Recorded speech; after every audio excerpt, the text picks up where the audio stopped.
ഇന്ന് ഞങ്ങളുടെ ബ്രേക്ക്ഫാസ്റ്റ് പൂരി മസാലയാണ്, വീട്ടിലുണ്ടാക്കിയതല്ല കേട്ടോ. അപ്പോൾ വീഡിയോ കണ്ടിന്യൂസ് ആയിട്ട് കാണുമ്പോൾ ഞാനത് എവിടെ നിന്ന് വാങ്ങിയെന്നും അതെങ്ങനെയാണ് അതിൻ്റെ ടേസ്റ്റും കാര്യങ്ങളൊക്കെ അതിലറിയാൻ പറ്റും. അപ്പോൾ സ്കിപ്പ് ചെയ്യാതെ മുഴുവനായിട്ട് കാണാൻ ശ്രമിക്കുക.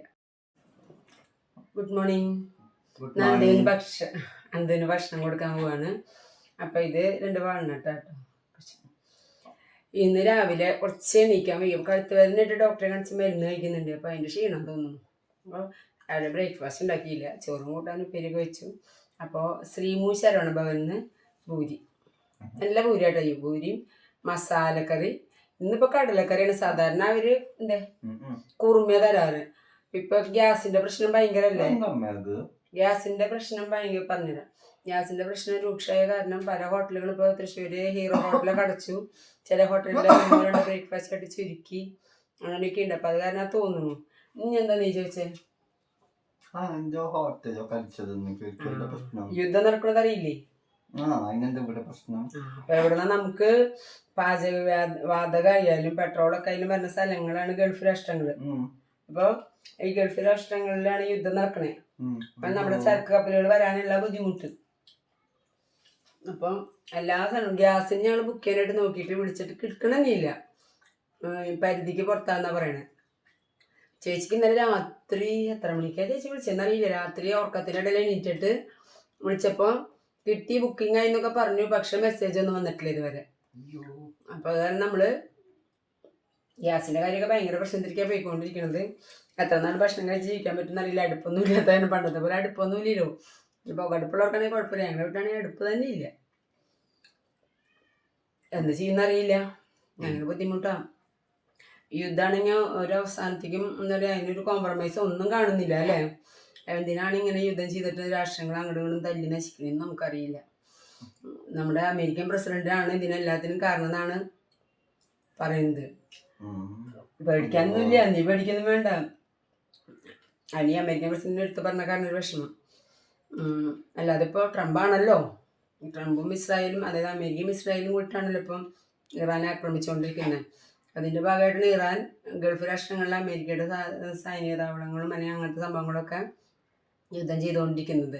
ഇറാനിൽ അത്രയും കുട്ടികൾ ഒരുമിച്ച് ആ സ്കൂളിൽ എന്താ പറയുക, സ്കൂളിൽ ബോംബിട്ട് അതിനെ തുടർന്നുണ്ടായ അത്രയും കുട്ടികളുടെ മരണം, അതാണ് ഇറാന് സഹിക്കാൻ പറ്റാത്തതും. അതുകൊണ്ടാണ് അവരിങ്ങനെ യുദ്ധം ചെയ്യാനും കാരണം എന്നാണ് പറയുന്നത്.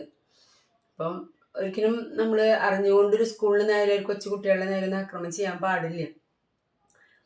അല്ലെങ്കിൽ ഇപ്പോൾ ഒരു യുദ്ധം എന്ന് പറയുമ്പോൾ നിരപരാധികളാണല്ലോ കൊല്ലപ്പെടുന്നത് മൊത്തം. യുദ്ധം എന്ത് പറഞ്ഞാലും യുദ്ധം നാശത്തിലേക്കുള്ളതാണ്, നല്ലതിലേക്കൊന്നല്ല. നമ്മളെ സംബന്ധിച്ച് ഗ്യാസാണ് ഇപ്പോഴത്തെ പ്രശ്നം. ഇനി പെട്രോൾ കിട്ടാണ്ടായി കഴിഞ്ഞാൽ എന്തുണ്ടാവും? നമുക്ക് എല്ലാ സാധനങ്ങളുടെയും വില കൂടും. എല്ലാ സാധനങ്ങളുടെയും വില കൂടുമ്പോൾ നമുക്ക് ജീവിക്കാൻ പറ്റാത്ത അവസ്ഥയാവും. കേരളത്തിനെ നല്ല എല്ലാ രാജ്യങ്ങളെയും ബാധിക്കും. പക്ഷെ നമുക്ക് ഇപ്പൊ തന്നെ ബുദ്ധിമുട്ടായി തുടങ്ങി. ഗ്യാസിന്റെ ഒരു പ്രശ്നം തന്നെ വലിയൊരു ഇഷ്യൂ ആയി മാറി. ഇനി യുദ്ധം നിർത്തലാക്കണം. യുദ്ധം നിർത്തലാക്കിയാൽ മാത്രമേ കപ്പലണ്ടിട്ടുണ്ട് ഇതില്, മസാലയില് കപ്പലണ്ടി. അപ്പം എങ്ങനെയുണ്ട് അത് പറ, ടേസ്റ്റ്? നല്ല സാധനം കേട്ടോ. ശ്രീമു ശരവണ ഭവനിൽ പുഴയ്ക്കലാണ് ശ്രീമു ശരവണ ഭവൻ. ശരവണ ഭവൻ കുറേ ഉണ്ട്. ശ്രീമു ശരവണ ഭവനാണ് ശരിക്കും ഒറിജിനൽ സാധനം, ഒറിജിനൽ ഹോട്ടല്.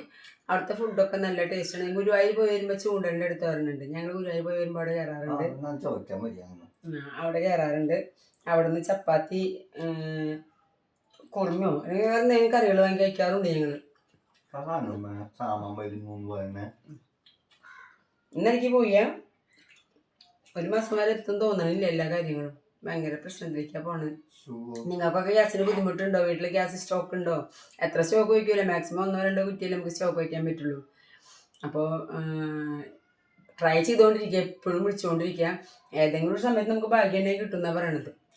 ഇത് അവർ ഇറക്കി വെക്കേണ്ടതാണോ ഫോണൊന്നും അറിയില്ല. അപ്പം ഇന്നത്തെ പേപ്പറിലൊക്കെ പരാജയമാണ്, ചർച്ച ഒന്നും ആയില്ല എന്നാണ് കേട്ടത്. ചർച്ച എനിക്ക് വായിക്കാൻ പറ്റിയിട്ടില്ല കേട്ടോ, ചേച്ചി വായിച്ചിട്ട് പറഞ്ഞതാണ്. അപ്പം അവസ്ഥ അറിയില്ല. നമ്മൾ പേഴ്സണലായിട്ട് ആരെയും കുറ്റം പറയല്ല. പക്ഷെ നമ്മുടെ യുദ്ധം പോണ കാണുമ്പോൾ നമുക്ക് വളരെയധികം വിഷമമുണ്ട്, പേടിയുണ്ട്, ആകുലതയുണ്ട്. അതായത് ടെൻഷൻ എന്നല്ല, ആകുലതയുണ്ട് നമുക്ക്. കാരണം ഗ്യാസ്, പെട്രോള് ഇതൊക്കെ നമ്മളെ ബാധിക്കുന്ന പ്രശ്നങ്ങളാണല്ലോ. എവിടെയും യുദ്ധം നടക്കുമ്പോൾ നമ്മളെ ബാധിക്കണില്ല. അപ്പോൾ പാകിസ്ഥാനൊക്കെ യുദ്ധം നടന്നപ്പോൾ നമ്മളെ വലിയ കാര്യത്തിലൊന്നും ബാധിച്ചില്ല, നല്ല സന്തോഷമുണ്ട്. പെട്ടെന്ന് യുദ്ധം അവസാനിപ്പിക്കുകയും ചെയ്തു. പക്ഷെ ഇതല്ലല്ലോ, ഇതിപ്പോൾ നമ്മളെ ബാധിച്ചു തുടങ്ങി. അപ്പം അതൊരു നിങ്ങൾക്കും ഇല്ലേ ടെൻഷൻ? എനിക്ക് മാത്രമല്ലല്ലോ, എല്ലാവർക്കും ഇല്ലേ? ഗ്യാസിൻ്റെ പ്രശ്നം എല്ലാവർക്കും ഉണ്ടാവില്ല. പെട്രോൾ നമ്മളെല്ലാവരും ബാധിക്കുന്നതാണ്. നമുക്ക് പ്രാർത്ഥിക്കാം എത്രയും പെട്ടെന്ന് യുദ്ധം അവസാനിക്കട്ടെ, എല്ലാവരും ആ യുദ്ധത്തിൽ നിന്ന് മോചനം നേടട്ടെ എന്ന് നമുക്ക് പ്രാർത്ഥിക്കാം. നല്ല ബുദ്ധി കൊടുക്കട്ടെ നമ്മുടെ അമേരിക്കൻ പ്രസിഡന്റിനും ഇസ്രായേലിലെ പ്രസിഡന്റിനും കൂടി നല്ല ബുദ്ധി കൊടുത്ത് ഇറാനും അതേപോലെ നല്ല ബുദ്ധി തോന്നി യുദ്ധം അവസാനിപ്പിക്കാനായിട്ട് തോന്നട്ടെ എന്ന് നമുക്ക് പ്രാർത്ഥിക്കാം. അത് മാത്രമേ ഇപ്പം നടക്കുള്ളൂ. അപ്പോൾ ഇപ്പം യുദ്ധത്തിൻ്റെ കാര്യം മനസ്സിലായി എന്തുകൊണ്ടാണ് നമുക്ക് ഡീസൽ എന്താ ഗ്യാസിൻ്റെ ബുദ്ധിമുട്ട് വരുന്നതെന്ന്. എന്തുകൊണ്ടാണ് ഗ്യാസിൻ്റെ ബുദ്ധിമുട്ട് വരുന്നത്? നീ പഠിച്ചിട്ടല്ലേ, പൊളിറ്റിക്സ് സയൻസിൽ പഠിച്ചിട്ടില്ലേ? യുദ്ധങ്ങളൊക്കെ വാറുകളൊക്കെ പഠിച്ചിട്ടില്ലേ? ഇത് പഠിച്ചത് പോയിട്ട് ഇപ്പം എന്തായി? നേരിട്ട് അനുഭവിക്കാറായി. അപ്പം ശരി, ഓക്കെ. അപ്പം എല്ലാവരും ഞങ്ങളുടെ വീഡിയോ ഇഷ്ടപ്പെട്ടാൽ ലൈക്ക്, ഷെയർ, കമൻറ്റ് ചെയ്യാൻ മറക്കരുത് പ്ലീസ്. പയറുതാ നന്നായി കുളിക്കുള്ളൂ കേട്ടോ. ഒരു മിനിറ്റ്.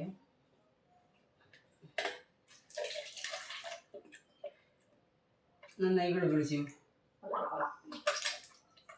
പിന്നെ ഒന്നും കൂടെ നന്നായി കുളിക്കുള്ളൂ. നന്നായി ആ വെരി ഗുഡ്. പന്ത്രണ്ട് ഭക്ഷണം കഴിക്കൽ കഴിഞ്ഞു, ആയ കഴിക്കുകയാണ്. കട്ട് പൊന്തിക്കും. വെള്ളമൊന്നും ആയില്ലല്ലോ, വെള്ളമില്ലല്ലോ, നനവില്ലല്ലോ അവിടെ. ഞാൻ നിവർത്തി കുട്ടിക്ക് വെള്ളം തരട്ടെ കുടിക്കാൻ. വെള്ളം ചൂടാറാൻ വെച്ചിട്ടുണ്ടായിരുന്നു.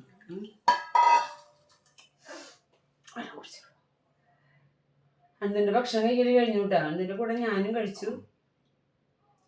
എനിക്ക് പിന്നെ എന്തോ രാവിലെ അത്ര വലിയ വിശപ്പ് തോന്നുന്നില്ല. അപ്പോൾ ഒരു പൂരിയെ കഴിച്ചുള്ളൂ ഞാൻ. അവൻ ഇടണം കഴിച്ചു. തൊപ്പ നഞ്ഞ കുട്ടിയുടെ ഇരിക്കലില്ലേ നീ? ഞമ്മേ ഇന്ന് പുറത്ത് പോകണം. പുറത്ത് പോയി വന്നിട്ട് ഓറഞ്ചോ വിശക്കുണ്ടെങ്കിലേ തണ്ണിമത്തനോ മുറിച്ച് തരാം കേട്ടോ. ഇതിവിടെ ഇങ്ങനെ കിടന്നോട്ടോ ഉണങ്ങാനായിട്ട്. ഒരു മിനിറ്റ് അമ്മ പുറത്ത് കൂടി ഇടാം. അവർ നനവുണ്ട് കേട്ടോ. നിങ്ങളെല്ലാവരും ഭക്ഷണം കഴിച്ചോ? എന്തായിരുന്നു ബ്രേക്ക്ഫാസ്റ്റ് ഇന്നത്തെ എല്ലാവരുടെയും? എന്താ ബ്രേക്ക്ഫാസ്റ്റ് ഒന്ന് കമൻറ്റ് ചെയ്യണേ.